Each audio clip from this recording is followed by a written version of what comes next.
poco relacionados, como son la literatura y la salud mental, pero que nosotros pensamos que no hay uno sin la otra y que además, gracias a la literatura, a la lectura, a libros como el de Pedro, nos permiten pensar esas cosas de la condición humana, que son las que tratamos tanto en Fundación Manantial, las que tratáis en el hospital, con las que trabajáis en los laboratorios como Lumbe.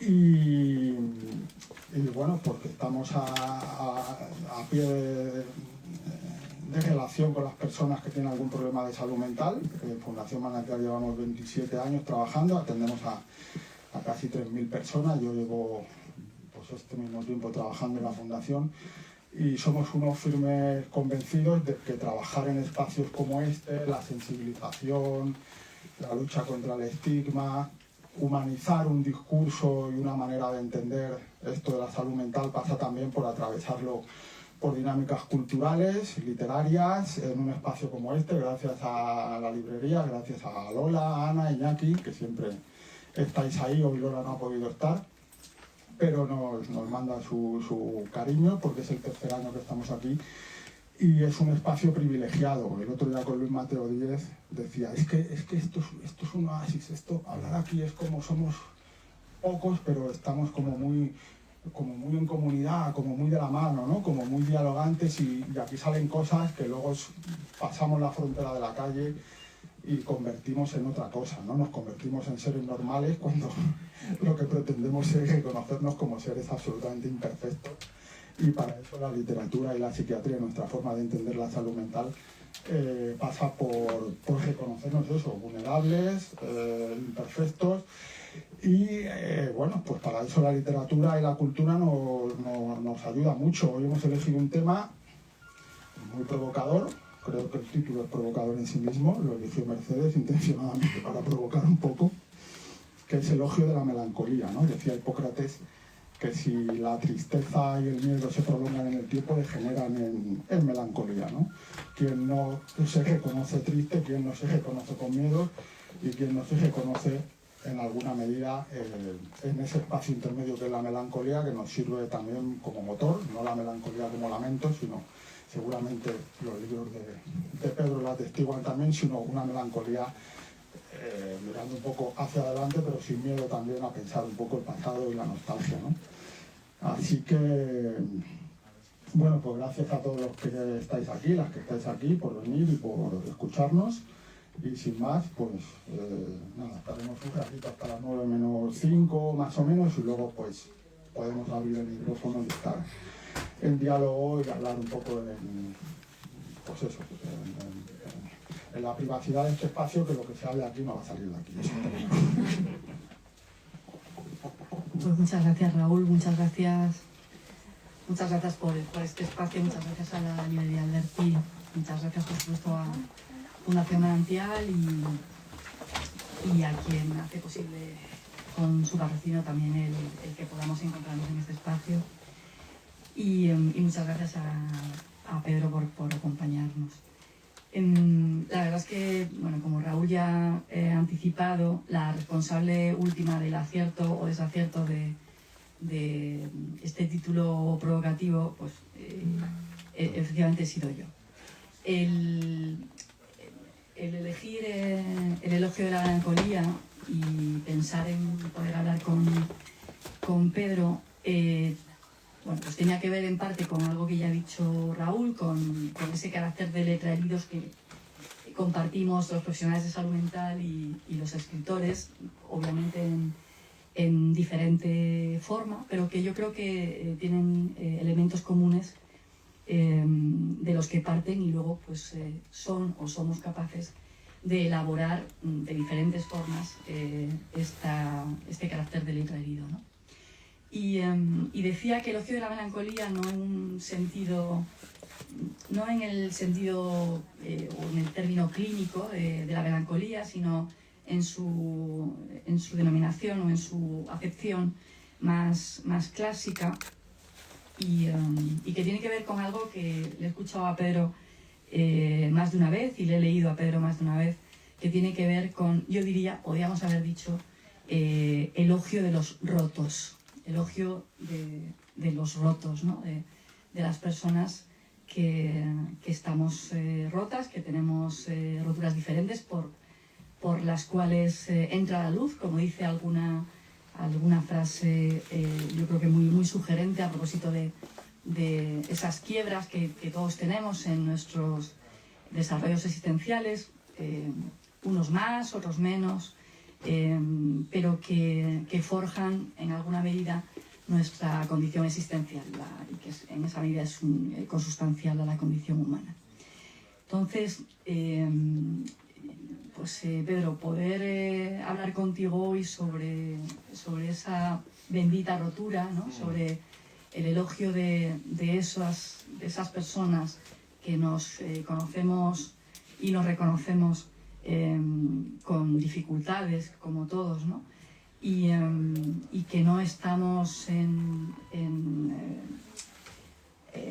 situación de autoerigirnos en estructuras pétreas, sin fisuras, puras, ¿no? Esas que obviamente son inhumanas y que terminan haciendo mucho daño a los demás y por supuesto a quien tiene el espejismo o la aspiración de tener ese carácter pétreo, ¿no? Bien. Pedro, yo creo que tu trilogía, desde los ingratos, pasando por los incomprendidos y ahora los siguientes, pues es una obra monumental de lo pequeño que está atravesada por esos seres rotos, ¿no? Y que además en esa medida nos permite conectar a muchos en su lectura. Y de entrada, pues si te parece, yo te dejo en este punto y vamos bailando y vamos asociando a propósito de ello. ¿Cojo este o cojo este o cuál? Coge el... ¿Igual? Hola. Sí. Bueno, gracias por invitarme a estar aquí, ¿no? Una vez le preguntaron a José Sazatornil que cómo sabía si la gente que estaba delante se estaba aburriendo. Y él dice, lo jodido, no es cuando mira el reloj, dice, lo jodido es cuando miran el reloj y luego hacen así. Se lo digo porque si hay alguien que quiera interrumpir, que quiera decir lo que sea, ¿no? Pues puedes que tenga la total libertad de hacerlo. Porque aunque hablemos de la melancolía, vamos a tratar de divertirnos, ¿verdad? Que es de lo que se trata. Que por eso leemos también. Bueno, yo soy... yo me considero más reportero que escritor. Pero creo que va un poco de lo mismo, ¿no? Creo que un periodista, un reportero, es como un taxista. Es alguien que lleva a la gente de viaje de un sitio a otro. ¿Y acaso un escritor, un novelista, sea alguien que conduce un avión? Pues porque lleva a más gente y a lo mejor la lleva más lejos, ¿no? Pero es curioso porque los viajes cada uno sentimos cosas diferentes. Hay gente que se pone a evocar, hay gente a la que le entra sueño, claro.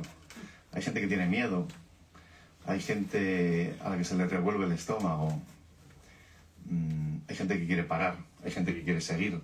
Y esto es lo que nos pasa con los libros. Os hablaba de mi vocación, sobre todo periodística, ¿no? Me considero más reportero que escritor. Escritor es una palabra que me lleva a gente a la que admiro tanto que me da mucha vergüenza y me hago muy pequeño. Escritor es Steinbeck, escritor es Ignacio Aldecoa, escritora era Concha Alós, escritora era Carmen Laforet, ¿no? Agatha Christoph. Yo me pica un poco el jersey a la altura del cuello decir que yo soy escritor. Prefiero decir que soy reportero que ha escrito algunas novelas. ¿Qué pasa? Que yo cuando escribo reportajes casi siempre trabajo con materia prima averiada, entiéndanme las comillas muy grandes. Gente que necesita ayuda por múltiples dolores, por múltiples violencias, por múltiples insomnios. Yo creo que todos tenemos aquí un lado de la cama y todos tenemos algo que nos quita el sueño de vez en cuando. Y me parece fascinante siempre lo que habita dentro de lo pequeño, como tú decías, y lo que habita dentro de lo aparentemente ordinario. Hay un poeta granadino que se llama Jesús Montiel, Él dice, me pasé toda la vida detrás de gente que parecía interesante y con el paso del tiempo me he dado cuenta de que la verdaderamente interesante es la que no lo parece. Y yo estoy absolutamente convencido que este señor de gafas con barba, esta mujer, Mirta, este hombre que tiene gafas, el fotógrafo con su barba, tú, yo, estoy absolutamente convencido que podríamos ser protagonistas de una novela. O de un reportaje, claro. La cuestión es que cada uno de vosotros me contaseis la parte de vuestra vida que daría para una novela. Ahora estáis pensando, joder, si yo te contara. Casi siempre tiene que ver con algo roto. Casi siempre tiene que ver con algo averiado. No se os ha venido a la cabeza una historia de éxito, ni se os ha venido a la cabeza una historia de felicidad. Se os ha venido algo jodido a la cabeza. Bueno, yo creo que eso tiene que ver con los libros. Tiene que ver, y para mí tiene que ver con el periodismo.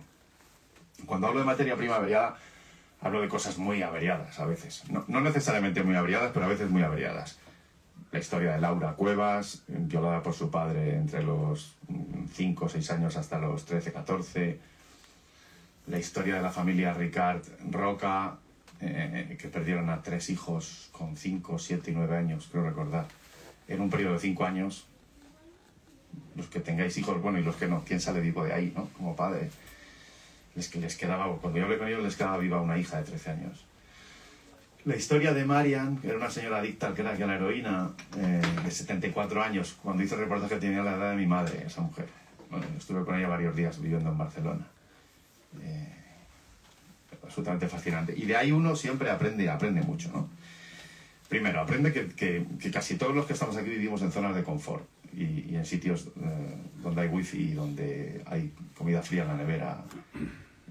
Yo regularmente llevo a casa a gente a comer que no son gente que sale en la tele, ni son tipos que ganan premios, ni tipas que ganen premios tampoco. Las 2 últimas personas que han ido a casa a comer, yo tengo 2 hijos adolescentes. Una era una chica que se llama Katisha, que vive en la Cañada Real, que hizo la EBAU estudiando cuando la Filomena, con velas, sin electricidad, con 3 sudaderas, con velas, con los apuntes doblados por la humedad, teniendo que caminar varios kilómetros en un lugar donde hay ratas, su hermano tiene algún tiro en la pierna. Porque me gustaba que mis hijos escuchasen cuando se quejan de que el wifi va mal, ¿no? Pues un poco lo que son otras realidades. Mario también estuvo comiendo hace poco en casa, que es una persona heroinómana que estuvo en la cárcel bastante tiempo con VIH, etc.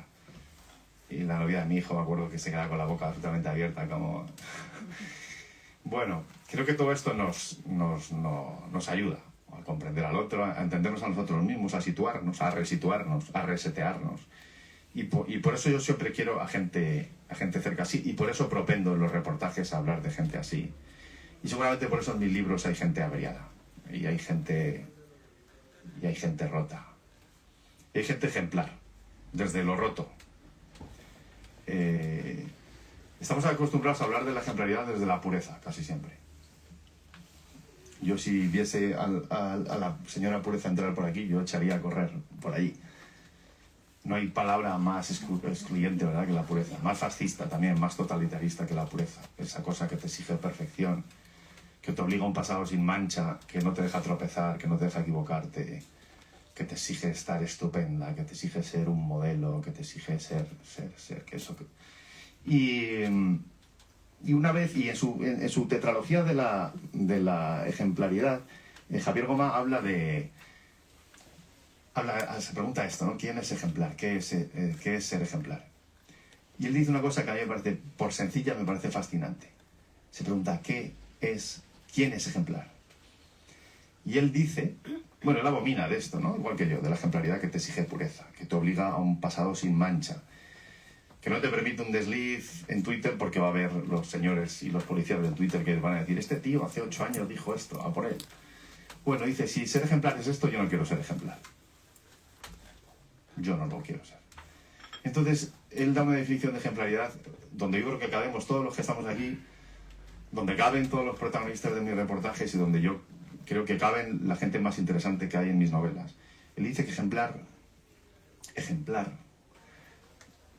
es aquel que te invita a una vida mejor, aquel que te inspira para vivir mejor.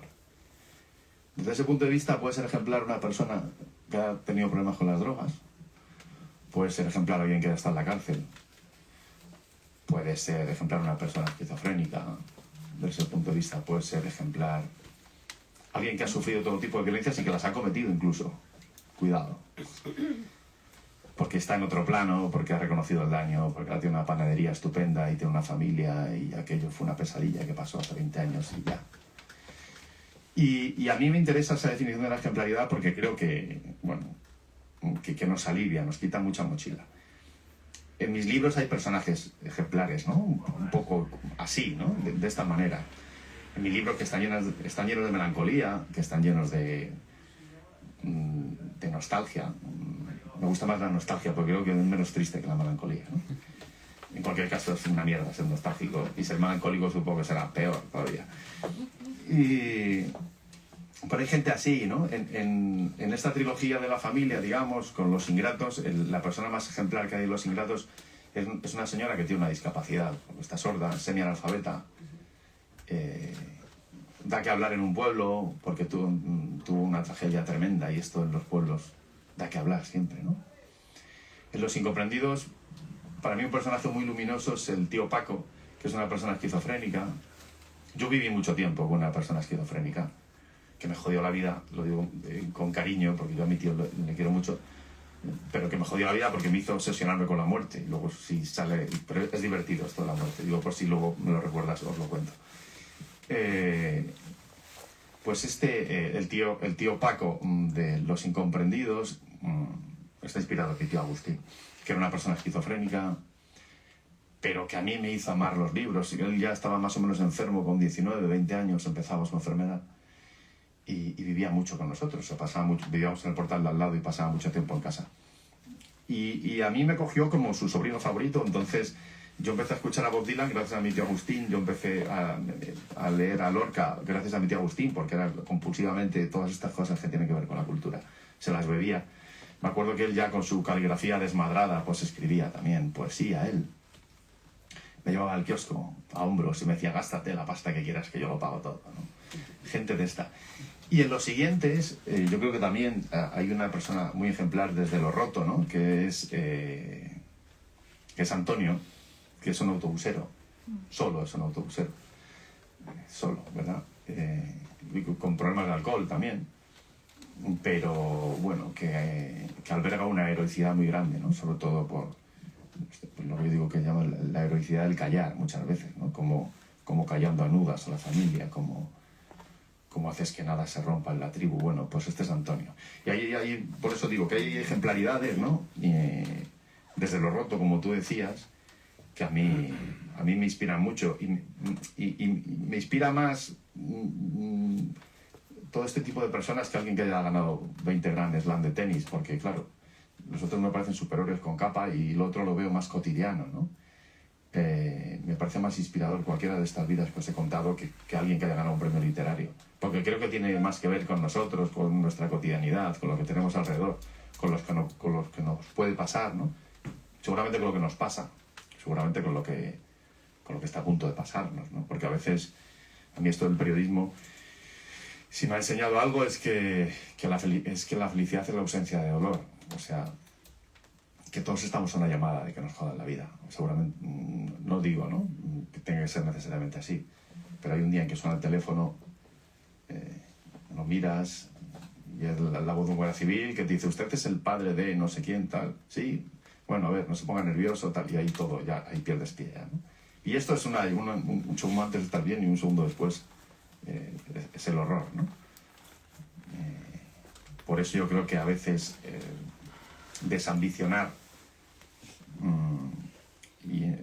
cierta felicidad o ciertos estándares de felicidad que tienen que ver con tener, con conseguir cosas, ¿no? Pues son bastante erráticos.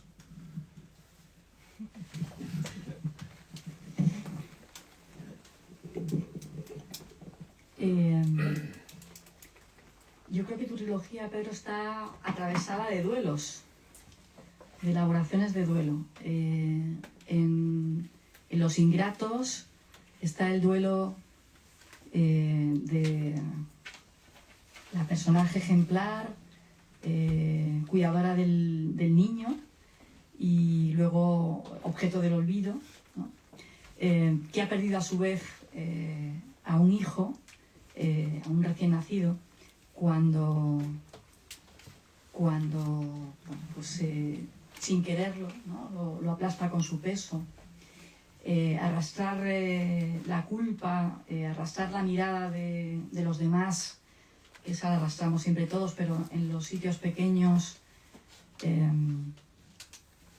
Voy a hacer un comentario que quizá sea una simplificación.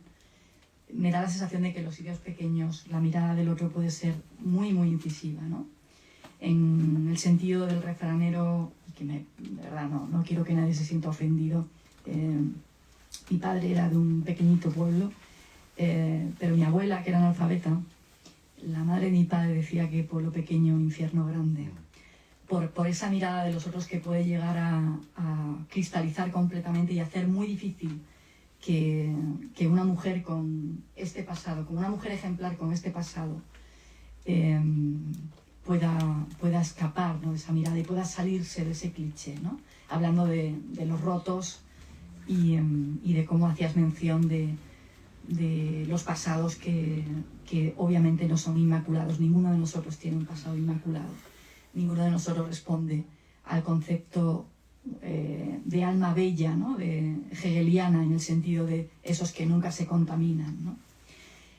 Hablaba de duelos y en ese libro está ese duelo, está el duelo del niño que deviene en adulto y que echa la mirada atrás, en una elaboración que yo creo que es nostálgica, quizá en el Ecuador de la vida, pero que mira hacia atrás de una forma en la que emana una gran gratitud. Ese libro, que se titula Los Ingratos, emana una gran gratitud a la hora de poder leerlo, y entiendo que de haberlo escrito. Y creo que esa gratitud es, para mí, la forma metafórica de la luz después del gran dolor, después del gran sufrimiento, después del haberse roto, el poder recomponerse abandonando o pudiendo abandonar el resentimiento incluso legítimo que las pérdidas nos generan, o que los arrebatos nos generan, porque a veces no es que perdamos, a veces es que nos lo roban, nos lo quitan, ¿no? Y creo que además de los duelos hay mucha gratitud en tu trilogía, Pedro. Y así la he leído y, bueno, de momento, otra invitación. Pues, a ver, no sé, no estaba en los planes escribir una trilogía ¿no? Yo me fui al periódico para escribir para sacar una cosa de dentro que tiene que ver con mi vida. Quizás de los tres libros el que más tiene que ver con mi vida es Los Ingratos. Yo no soy ese niño, no sé si alguno de aquí habrá leído Los Ingratos. Bueno, sí. Yo no soy exactamente el niño de Los Ingratos, pero sí que tengo que ver mucho con el niño de Los Ingratos. Yo creo que somos muchas cosas en la vida. Yo, por ejemplo, lo primero que me fijo cuando conozco a alguien es cómo trata a los que están peor que nosotros. Para mí eso nos define de una forma tan cruda y tan demoledora, ¿verdad?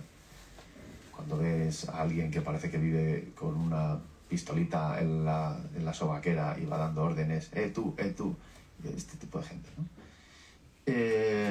¿no? Nos define mucho esto. Nos define mucho, yo creo, por supuesto, lo que hacemos, evidentemente. Lo que leemos, ¿verdad? Lo que comemos. Y también lo que no estamos dispuestos a tirar.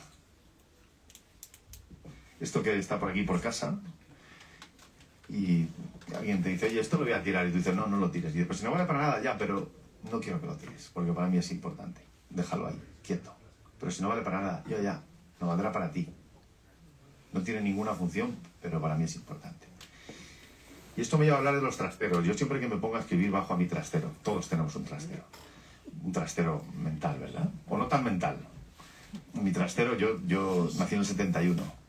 Aquí va a haber trasteros parecidos al mío. En mi trastero hay apuntes de Coe todavía, señores. Apuntes que no he tirado de Coe. ¿Para qué demonios están ahí? ¿Por qué no he tirado yo mis apuntes de Coe? En mi trastero hay mapas en papel todavía, fijaos, mapas en papel de París. Habrán cambiado hasta las calles.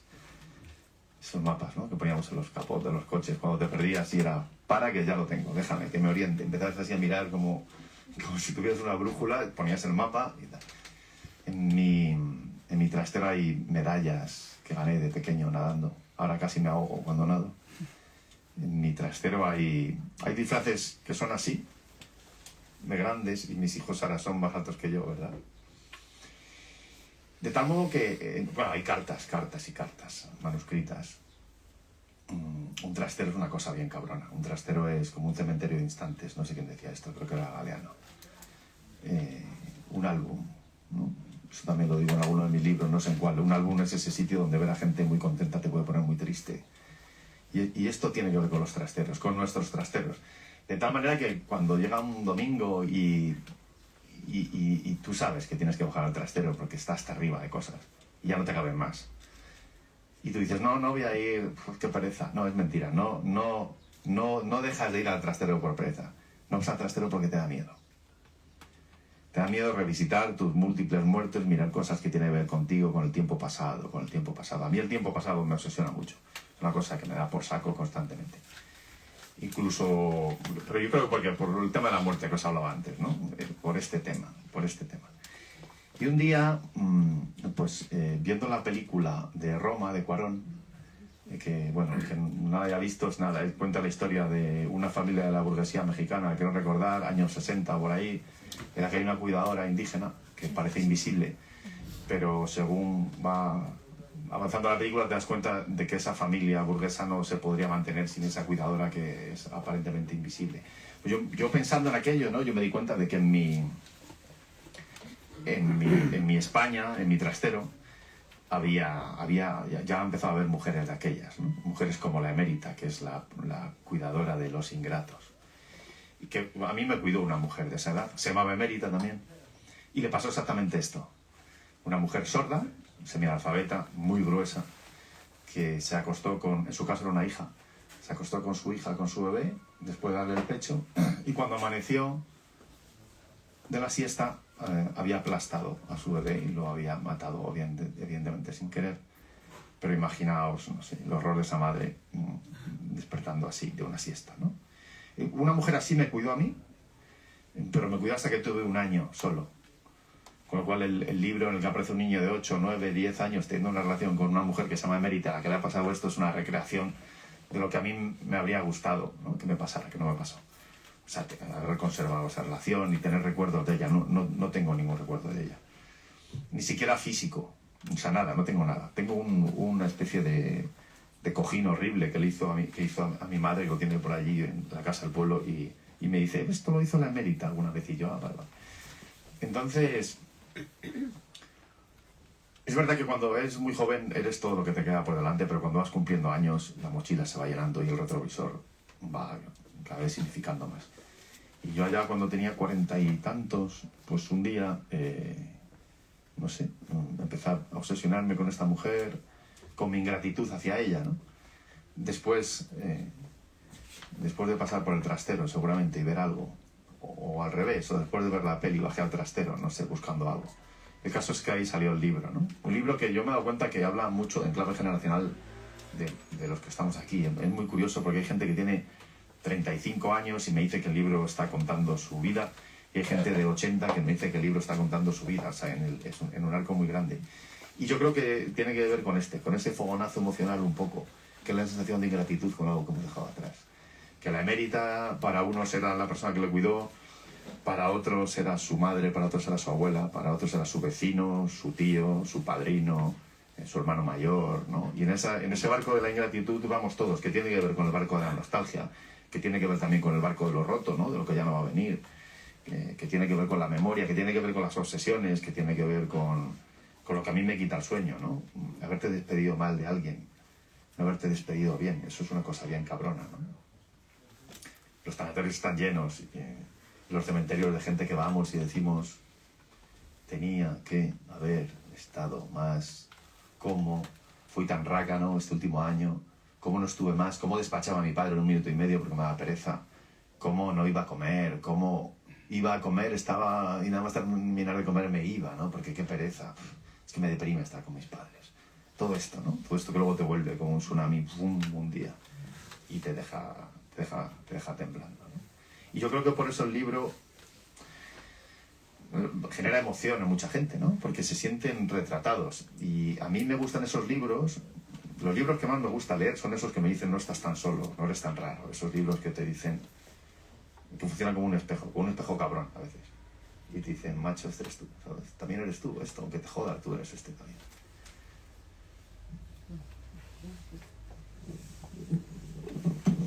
Bueno, ese espejo que nos pone delante nuestras oscuridades, ¿no?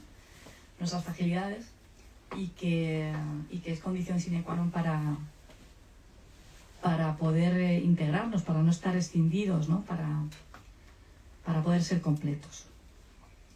Decía que los duelos atraviesan la trilogía completa, y ahí en Los Incomprendidos están los duelos de los que ya hemos hablado, el del propio autor niño, con toda la recreación literaria de la que Pedro ha hablado, y el de Emérita. En Los Incomprendidos hay otros duelos, o hay otro duelo. Hay una experiencia de adversidad temprana en la adopción de una hija, ¿no? Hay la pérdida en accidente de tráfico de un hijo, y hay el cómo una familia nuclear se recompone de esos dolores, y cómo esa experiencia de incomprensión que estamos viviendo ahora en salud mental, particularmente con nuestros adolescentes, que están experimentando de manera muy marcada, y muchos de vosotros lo sabéis porque sois compañeros, y otros muchos porque es algo que nos está llegando a todos socialmente, ¿no? De qué forma estamos cuidando, de qué forma estamos criando, de qué forma estamos acompañando, para que la edad de la incomprensión, que siempre ha sido la adolescencia, ¿no? Ese lugar en el que te descubres y te creas, ¿no? Porque estás configurándote en relación a los otros, y intentando proyectarte al futuro, ¿no? En esa edad hay una hija y unos padres que yo creo que pueden también ser de mucha utilidad, ser un espejo, ser una fuente de identificación de esos dolores de la adolescencia, y también de los dolores que estamos pudiendo ver sociológicamente. Es verdad que antes de la pandemia ya estábamos apreciando algunas de las dificultades que después de ella hemos visto de manera más intensificada, ¿no? O más intensa. No sé si en relación a ese dolor del que adolece, Pedro... sí, es verdad, o sea, siempre salen las historias, siempre salen de tu trastero, o digo, de una sobremesa con amigos, ¿no? Y yo tengo 53, y hace 5 años, no menos, 4 por ahí, cuando acabábamos de comer o de cenar con los amigos, ya llevamos varias botellas de vino, casi siempre a los postres acabamos hablando de los hijos. Y si eran adolescentes, acabas hablando de los hijos con más frustración, con más pasión y también con más incomprensión. Y era recurrente, bueno, también con culpa, claro. Y era recurrente siempre este tema.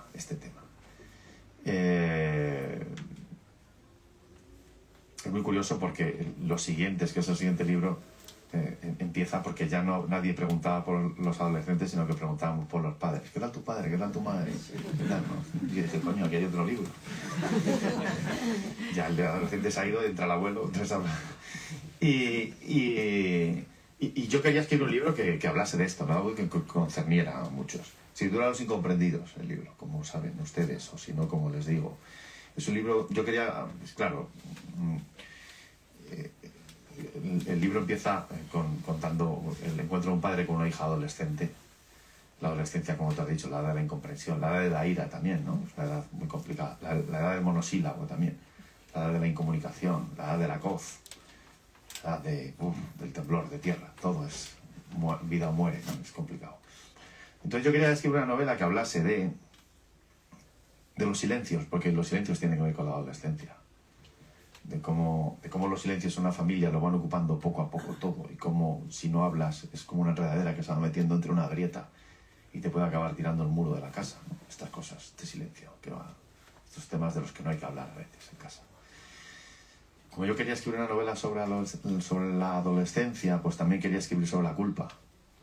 Porque los padres, sobre todo las madres, pero en general, ¿no? Siempre sentimos culpa en relación a los hijos. Culpa si le has premiado, culpa si le has castigado. Culpa si le has dado una colleja o si no se le has dado a tiempo. Culpa si le has dicho que venga a la hora que le dé la gana, o culpa si le has dicho que esté aquí a las 10, aunque sea el raro de todos. La culpa, ¿no? Que es una cosa muy nuestra, que yo veo muy detectada en la gente de mi generación. Entre otras cosas porque con 5 o 6 añitos nos obligaban a decir esto de por mi culpa, por mi gran culpa. Tú medías esto y la culpa era una cosa, un monstruo de 8 cabezas y 20 metros. Tú no sabías por qué, pero tú te seguías golpeando, algo habré hecho por mi culpa. Y esto nos ha atenazado. Culpa cuando has criado a los hijos, culpa en las relaciones de pareja, culpa en el trabajo, culpa cuando acompañas a tus padres en el momento final, la culpa. Y como era una novela que hablaba sobre la relación con una hija adolescente, también quería hablar de la gestión del trauma, porque nos pasan cosas, ¿no? Y yo creo que no somos... O sea, lo que aparece en Los Incomprendidos es que no envejecemos tanto porque cumplamos años, sino cuando dejamos que nos aplaste el dolor, ¿no? Muchas veces esto es muy evidente. Ves a gente que tiene 80 años y parece joven, ves a chicos con 16, 17 años que parecen muy mayores. Y por supuesto era una novela que tenía que hablar de la incomprensión, de esa incomprensión, digamos, de doble vía, hacia arriba y hacia abajo. De tal manera que alguien que empezase a leer la novela podría pensar que estamos ante una historia que cuenta la vida de una adolescente incomprendida. Pero a mí me gustaba que a medida que se adentrase en una lectura viese que aquí incomprendidos somos todos, ¿no? Que quien comprende un poco a esa persona que siempre tiene que comprender al otro. Quien comprende a ese padre o a esa madre que ya con los pies hechos polvos de currar por la puerta y ve ahí a su adolescente diciendo que qué mierda, otra vez sopa para cenar, que ni saluda, ¿no? Y que pase lo que pase a la mañana siguiente, como con el mito de Sísifo, ¿no? Pues lo vuelves a intentar. ¿Qué tal, cariño? Buenos días, como si no hubiese pasado nada, ¿no? La noche anterior. Y ese es un poco el punto de partida de los incomprendidos. Un matrimonio al que le va bastante bien, son exitosos, él es un editor, ella es una neumóloga, lo tienen todo, se mudan del humilde Carabanchel, que es donde yo vivo, a un sitio mejor como es Boadilla del Monte. Es un trasvase que todo el mundo espera que hagas si te va bien en la vida, ¿no? No, me refiero, ustedes saben de lo que hablo, ¿no? No te irá tan bien si sigues en Carabanchel. Esto es un poco lo que yo veo que no te dicen, pero la gente piensa, está bien, ¿no es así?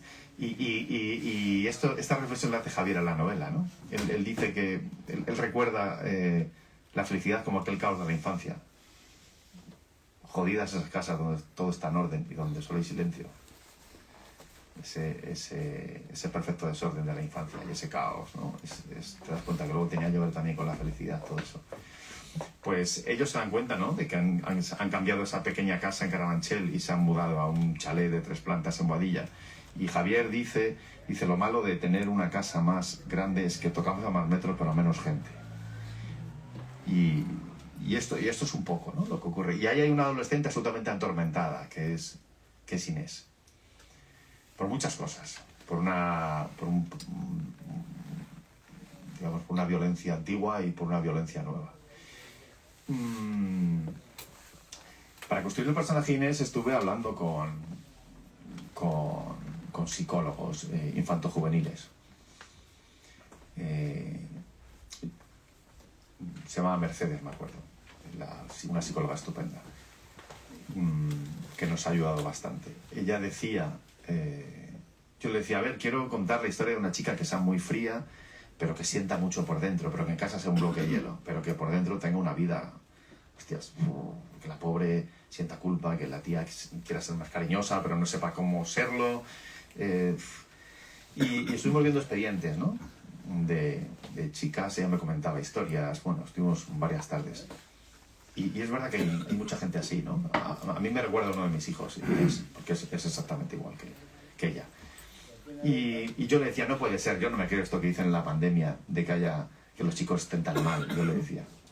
Y me decía, mira, te voy a dar un dato, me decía ella, antes de la pandemia teníamos a 10 chicos en lista de espera, ahora tenemos a 120 en lista, después de la pandemia, antes y después de la pandemia.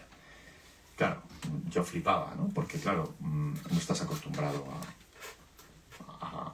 a manejar lo que ella maneja, ¿no? Que son pues corazones abrasados y muy desnudos. Y es muy curioso porque mi hijo, el pequeño, empezó a leer Los Incomprendidos y le molestaban muchas cosas de las que leía, ¿no? Porque se veía por ahí en alguna cosa. Y el mayor, que tiene otra forma de ser, me decía, oye, esto no irá por mí, ¿no? Me decía, no. Javier se hace una pregunta en la novela, el padre. Él dice que ¿qué es más difícil, ser adolescente antes o ser adolescente ahora? Él cree que es más difícil ser adolescente ahora, yo también lo creo. Y tiene que ver con lo que decíamos antes de la pureza, con esa mirada hegemónica que te exige ser perfecta, te exige ser absolutamente brillante. Está prohibida la tristeza. Mirad las redes, ¿no? Todo Dios sonriendo. Está prohibida la soledad, claro. Hay chicas que se agobian porque en sus fotos solo aparecen 2 o 3 y los grupos de las otras o de los otros aparecen 15 o 20. Por supuesto está prohibido el fracaso.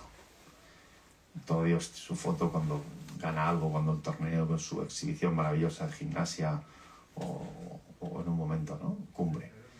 Y es muy complicado una edad en la que tienes, la personalidad sin formar, como es el caso de Inés en la novela, pues que todo lo que ves, todos los estímulos te exijan esta cosa, ¿no? Absolutamente de ser perfecta. Hay una psicóloga del Instituto de Tecnología de Massachusetts que se llama Sherry Turkle. Ella, en un libro que se titula En defensa de la conversación, dice algo que a mí me parece muy interesante. Ella dice que las nuevas tecnologías están acabando con los viejos valores. Y da 2 ejemplos. Dice que están acabando con la capacidad de empatía.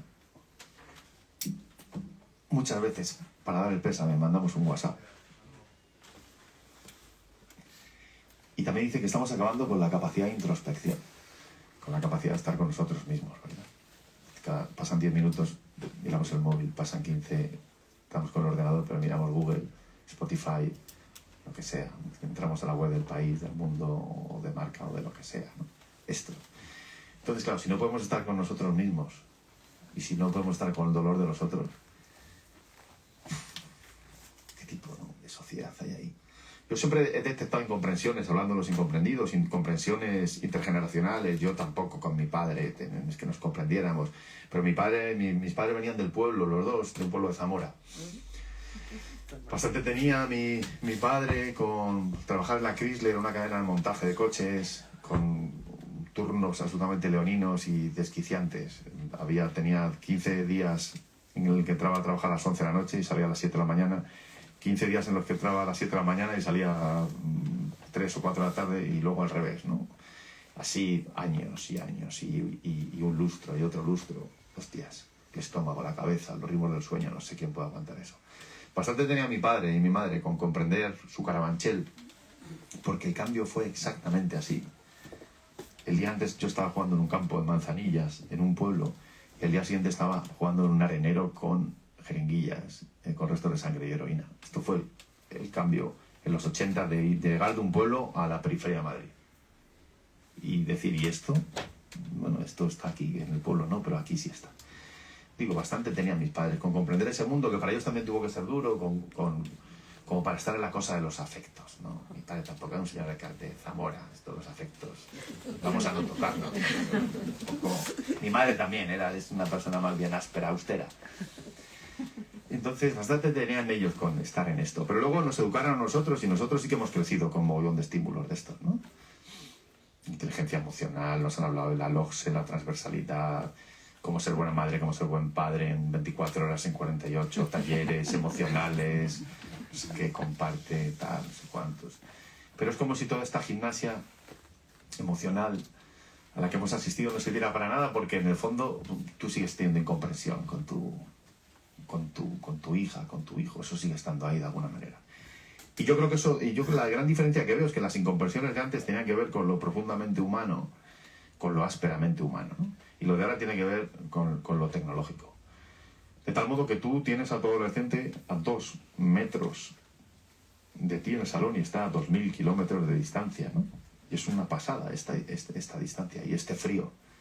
Y tú tienes que percutir porque estás educando, ¿no? Y a pesar de todo tienes que percutir. Creo que era José Antonio Marina el que decía que la adolescencia... Claro, la adolescencia habla de un niño. El adolescente es un niño que antes... dice que hay que hablar con el adolescente, aunque no quiera, que hay que poner normas, aunque no las quiera, y que hay que darle cariño, aunque no lo quiera, porque esos son los 3 pilares un poco para conformar, ¿no?, la vida de una persona. Y bueno, ese es el punto de partida de Los Incomprendidos, con el que también me dejé mucha piel, ¿no? Y con el que me sigue hablando mucha gente. En el plan inicial del libro, no sé si alguien lo ha leído por aquí, sí. Pero bueno, el plan inicial del libro no estaba, porque digo, está en el capítulo 4, pero bueno, volví a reventar este detalle. No estaba que Inés fuese una chica adoptada, no estaba que fuese una chica adoptada. Lo metí ahí porque me parecía que decía cosas, dije, hostia, me iba a complicar un poco la vida, pero bueno, vamos a ver qué pasa. Entonces, claro, para escribir sobre una chica adoptada estuve hablando con Antonio Ferrandis, no el del barco de Chanquetes, sino con el director de adopciones de la Comunidad de Madrid, que tiene una hija adoptada también. Y me contaba, y le dije yo, no, te lo digo, os cuento esto porque hay gente que me dice, ¿y por qué le metes tanto dolor a la chica adoptada, ¿no?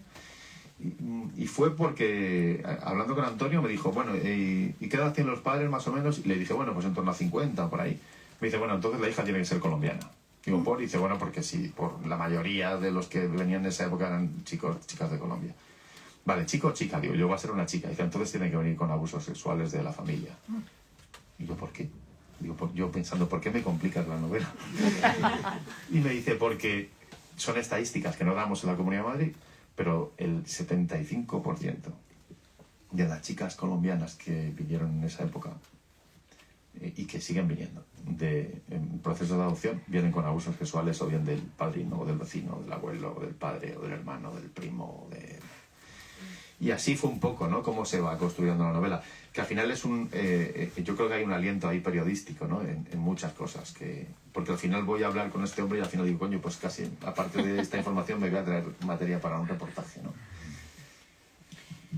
Es un personaje que duele mucho, y entiendo que complejizó la novela, ¿no?, en el sentido que hablabas. Y si la leéis y los que la habéis leído, yo creo que se percibe ese pulso por la adversidad temprana, en este caso no la elaboración de un duelo, sino realmente el antecedente de una experiencia traumática y del potencial que eso tiene, ¿no? No obstante, y de nuevo, en ese elogio de la melancolía, es una novela esperanzada también, Los Incomprendidos. Igual que Los Ingratos, la esperanza también está presente en ellas dos, y me atrevería a decir que está presente en los siguientes. A mí particularmente es la que más me ha costado leer. Lo sabía. Creo que es, es por cuestiones también de biografía. Yo soy del 69, Pedro. Ajá. O sea que estamos aquí, ahí. Sí. En los siguientes, si los Ingratos fuimos la generación boomer o casi, aplastados por la culpa en un sentido, y Los Incomprendidos ha sido una generación en la que estaban deconstruidos los grandes pilares que antes aplastaban pero que ahora en su ausencia dejaban a la intemperie en una selva digital, como has mencionado, y con una mirada amplificadora del otro muy persecutoria, ¿no? Pues porque los estándares de perfección, de belleza, etcétera, son inhumanos, ¿no? En los siguientes yo creo que está presente y palpitando el ocaso de gigantes, ¿no? De los gigantes sobre cuyos hombros llegamos, ¿no? De aquellos que nos entregaron una herencia muy generosa, con todas las dificultades que has podido mencionar y que yo creo que nos resuenan a muchos de esa generación, y con ese ocaso también parte del espejo de nosotros mismos. Y de nuevo, cerrando, me atrevo a decir que la gratitud o la ingratitud en torno a esa generación, ¿no? Y bueno, pues a mí me gustaría ahí, Pedro, que pudieras compartir el declive, ¿no? El derrumbe, la dignidad en el derrumbe presente en esa novela, ¿no? Y luego pues poder hacer un cierre, si te parece, de la trilogía. He tomado aquí, voy tomando notas de cosas que me dices y que me sugieren. Es importante esto que dices de los finales con luz, ¿no? Hay muchas veces que la gente me habla de hostias, ¿por qué siempre escribes de cosas, ¿no? rotas? ¿Por qué siempre escribes desde el dolor? Bueno, un poco por lo que os contaba antes, ¿no? Porque creo que ahí es donde anidan para mí las buenas historias, lo que más nos interpela. Me interesa que los reportajes acaben bien, porque es como darle un beso de despedida al lector. Me interesa que los libros acaben bien, porque creo que alguien que se ha gastado 20 pavos y te ha aguantado 7 horas se merece irse con un buen sabor de boca. No me gustan las historias que acaban mal, ya hay muchas que acaban mal en la vida real. Y hay incluso libros míos que yo creo que acaban bien, que hay gente que me reprocha, pues podía haber acabado mejor. Y yo, bueno, ya, pero es curioso esto, ¿no? Creo que todos los grandes temas importantes de la literatura están en la familia. Creo que la soledad está en la familia, creo que el amor está en la familia. Creo que la violencia está en la familia, creo que la culpa está en la familia. Los celos, claro. El desamor. El tormento. El tormento, claro. El dolor infinito está en la familia. El tormento absoluto. Claro. Sí. De la enfermedad mental. Absolutamente, claro. La soledad de la enfermedad mental también, ¿verdad? Porque, sobre todo eso. Claro, porque al final yo creo que siempre estamos solos, aunque estés muy acompañado. Al final uno cuando apaga la luz de la habitación, ¿verdad? Y estás a oscuras, lo que estás es solo. Y en los grandes momentos de la vida en los que hay que tomar una decisión, siempre estás solo, siempre. Estaba pensando en una cosa pero tiene que ver con otro libro, con lo cual voy a centrarme, perdóname. En los siguientes cuenta la historia de 3 hermanos de en torno a 50 años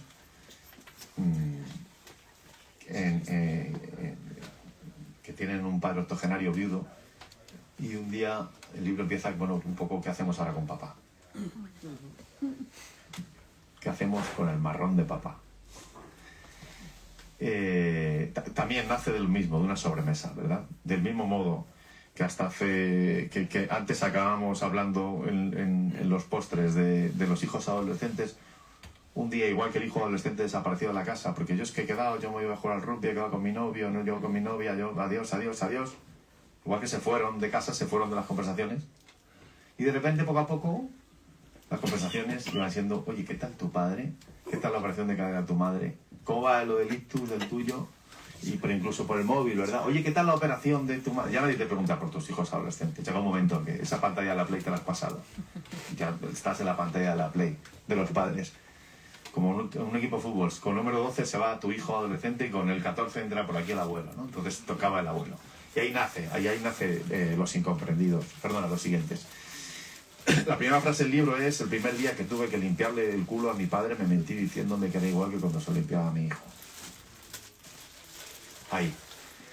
Porque yo creo que es verdad que hay algo que empieza en la vida y creo que me vais a dar la razón, ese día en que estás buscando una guardería para tu hijo o para tu hija, allá cuando tienes 30, pongamos, 30 y algo, y termina en el momento en que estás pensando qué hacer con tu padre o con tu madre, encontrar una solución habitacional, por decirlo de un modo elegante. Quizá ahí está lo mollar de la vida, entre los 30 y los 60 y algo, digo, lo mollar de la edad adulta, ¿no? Y es muy curioso porque empieza, esta etapa que os de esto empieza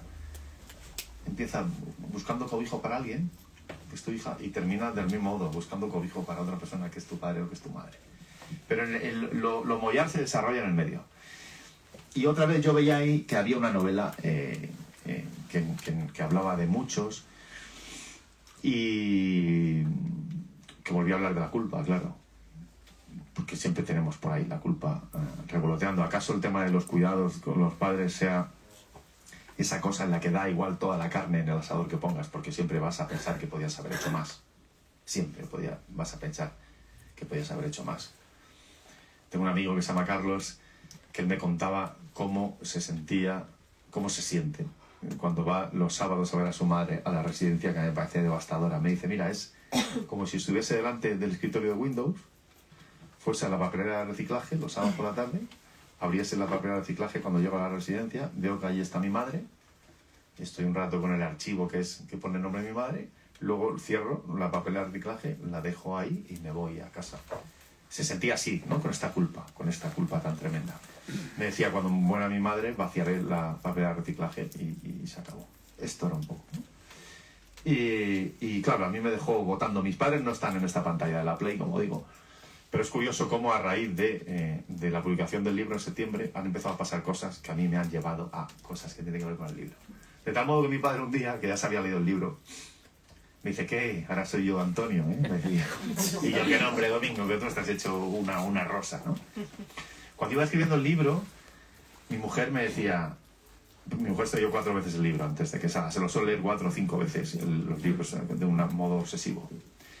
Y me decía, pero tío, ¿vas a dejar esto? Y yo, sí. Dice, ¿y tus padres? Digo, bueno, ya. Pero los libros no están para caer bien ni mal. Los libros están para contar cosas que a veces no nos atrevemos a contar, ¿no? Y seguía avanzando, dice, ¿y esto otro? Digo, sí, lo voy a dejar. Y digo, ¿y mi madre? Digo, bueno, ya, ¿sabes? Pero, claro. Y a mí es de todos los libros, de los 3 libros, de esta trilogía de la familia, como yo lo digo, este es el que más me ha tocado, de largo. Adelgacé como 8 kilos en 6 meses, escribiendo una novela. Porque yo me llevo mal con el paso del tiempo. Me llevo mal. No por el tema de la coquetería, evidentemente, sino porque me acerca a la muerte. Y como no soy creyente, pues te ves ahí en el abismo de la nada, ¿no? Y eso es complicado de manejar mentalmente. Me da mucha envidia la gente que es creyente. Mi madre es creyente, mi mujer es creyente. Tengo gente estupenda a mi alrededor que cree. Y de verdad que me genera una envidia, no es una impostura, lo digo de verdad. Porque todo esto lo viven con un alivio, con mucha más naturalidad, ¿no? Supongo que habrá muchas formas naturales de llevar esto, pero yo no sé encontrar el modo, ¿no? Por eso a veces tengo que ir al psicólogo, para que me ayude con este tema. Forma parte de mis insomnios, de las cosas que a veces me quitan el sueño. Y claro, llevándome mal con el paso del tiempo, hablando sobre una novela que tiene que ver con un señor octogenario, viudo, que empieza a perder facultades. Se me viene en mi concepto el paso del tiempo. Yo al paso del tiempo lo veo como un dentista que te va arrancando todo. Un día te arranca la movilidad, por supuesto te va arrancando en días sucesivos a gente que quieres. Un día te va arrancando la memoria. Y un día, cuando va pasando el tiempo, ese dentista, que es el paso del tiempo, sale a la sala de espera y pregunta, ¿quién es el siguiente? Entonces tú miras a tu alrededor, dices, pues el siguiente tengo que ser yo soy el siguiente. Entonces se te lleva, ¿no? Porque es muy curioso, pero cuando eras pequeño, cuando eras muy pequeño, se te tenía que morir la bisabuela, se te tenía que morir tu abuelo, tus padres, tus tíos, tus padrinos, tus hermanos mayores, tus primos mayores, tenía que morir media humanidad antes que tú. Pero claro, van capar de la cebolla quitándose una, otra, va cayendo una línea de defensa, va cayendo otra, y llega un momento en que sientes que eres tú, ¿no? Que eres tú el que estás ahí. Y de ahí es el título de los siguientes. No sé quién de los 3 hijos hay un momento en que reflexiona sobre esto. Dice, los siguientes somos nosotros, tío. Cuando se muera papá, nosotros somos los siguientes. Me siento identificada. Claro. Porque mi padre tiene 81 para 82, tengo una hermana mayor y las dos tenemos que hacernos cargo de mi padre. Las dos tenemos casi, mi hermana 51 y yo casi 50. ¿Sois 3 hermanos? No, 2 hermanas. Sois hermanas las dos. 2 hermanas. Claro. Casi siempre es la mujer más. En lo siguiente, la que más se encarga del padre, la que más se come el marrón es mujer. Sí. Claro. Pero esto es curioso porque ella dice que tenía las 3 papeletas para ocuparse más de su padre. Dice, la primera es que soy auxiliar de enfermería. Sí. La segunda es que vivo cerca de mi padre. Y la tercera, ¿cuál crees que es? Que soy mujer, ¿verdad? Y hay mucha gente que le molesta que se siga hablando de la igualdad, pero es que año 2025, corazón de Europa, España, 9 de cada 10 cuidadoras familiares, no digo las profesionales, 9 de cada 10 personas cuidadoras son mujeres en casa. Son hechas en mucho más tiempo ellas que ellos, ¿no? Hostias, como para no hablar de igualdad, ¿no? Y os decía que yo me llevo mal con el paso del tiempo, seguramente me llevo mal con esto, ¿no? Y de alguna manera porque creo que cuando tienes delante a tu padre octogenario, cuando tienes delante a tu madre nonagenaria, es un spoiler de lo que tú vas a ser. Y es inevitable que pienses, ¿yo voy a tener este problema? ¿Yo me voy a comportar así? ¿Yo tendré esta misma enfermedad? ¿Yo me quedaré igual de solo que está mi padre? ¿Y cómo lo llevas? Yo. ¿Cómo llevas el cuidado de tus padres? Bueno, yo tengo la suerte que mis padres están juntos. Y se tienen uno al otro. Bueno, mi madre... Pero si te digo la verdad, les regalo migajas a mis padres. O sea, no suelo ir a comer a casa de mi padre los fines de semana, pero porque... ¿Sabes? No, están los bares, las terrazas llenas. Hay 1000 planes. Me da pereza ir. No, pereza ir. Digo, por ser sincero. Digo, bueno, voy, pero estoy lo mínimo. Estoy 1 hora y pico, como y me voy. O sea, casi recojo y bueno, me voy porque es verdad que luego tienes planes. Has quedado con uno, te vas a ir a un cine, vas a pasear. Tu hijo, el de 20 años, te ha dicho que si hacemos algo juntos y de repente lo coges y no quieres soltarlo, ¿no? Pero ahí hay algo que tiene que ver con el otro y que tiene que ver también con su ejemplaridad, que a mí me fascina, porque yo no sé qué tipo de viejo seré, sí sé qué viejo me gustaría ser. Me gustaría ser como mis padres. Gente que jamás da por saco. Gente que le preguntas y siempre te dice que muy bien. ¿Qué tal? Muy bien. A mi madre le quitaron un pecho, a mi padre le han quitado un tumor del pulmón de 5 centímetros, ha tenido un par de infartos. Le preguntas siempre muy bien. ¿Y qué tal? Muy bien, muy bien, muy bien, muy bien. Todo muy bien. Fenomenal, genial, maravillosamente bien. Claro, en mitad de una etapa como crepuscular, ellos siempre están con la bombilla encendida. Y a mí eso me parece muy ejemplar. Que a lo mejor es impostura, pero me da igual. Ellos lo que le quieren decir a sus hijos es: chico, preocúpate de lo tuyo, que yo estoy en otra etapa y no pasa nada. O sea, no te... ¿sabes? Y pasa un poco con esto de la vejez y la enfermedad, un poco con el panorama crepuscular de los siguientes. Pasa un poco como en aquellos libros de Elige tu propia aventura. No sé si te acuerdas. Sí. Claro, en estos libros en que te daban opciones A, B, C y D. ¿Qué haces? ¿Te tiras de la liana? C, recoges el cazo del suelo. C, cruzas la acera. Yo siempre fallo en esos libros. Yo me matan en la página 15 a mí. Pues si yo ahora mismo dijera 5 o 6 palabras, todos los que estamos aquí nos vamos a morir. El 95% de algo de eso. No voy a decir las 5 o 6 palabras. Todos somos ya... Pero porque son estadísticas, no hay más. Entonces, pasa como con el juego de Elige tu propia aventura. No me gusta la opción A, ni la opción B, ni la opción C, ni la D, ni la E, ¿no? Pero claro, cumplir años es eso. Es saber que tiene que ser o la opción A, o la opción B, o la opción C, o la opción D, o la opción E. Y en este libro yo he salido quemado, vamos. He salido... Y me cuesta hablar... De los 3, este es el que más me cuesta hablar. Por culpa de mi tío Agustín, el de la muerte. Bueno, Pedro, yo creo que vamos a dar un espacio a que puedan preguntar y luego hacemos ya un cierre.